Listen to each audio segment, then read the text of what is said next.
ભારતના પૂર્વોત્તર રાજ્યોમાં ભારે વરસાદ બાદ તમામ નદીઓ ભયજનક સપાટીએ વહી રહી છે। આસામ, અરુણાચલ અને મણિપુરમાં પૂરના કારણે ભારે નુકસાન પહોંચ્યા છે। અહીં 58 જિલ્લામાં પૂરનો પ્રકોપ જોવા મળ્યો છે।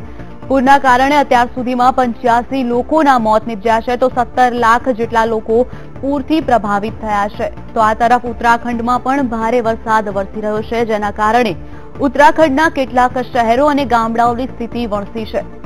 પૂરના કારણે 2 સ્થળે ચારધામ યાત્રાને પણ રોકી રાખવામાં આવી છે। વરસાદ અને પૂરના કારણે થયેલા નુકસાનને પગલે સરકારે પણ સ્થિતિની સમીક્ષા કરી છે। આ ઉપરાંત સ્પેસ ટેકનોલોજી અને ઇસરોના નિષ્ણાતોની સેવા લેવાનો પણ નિર્ણય કરવામાં આવ્યો છે।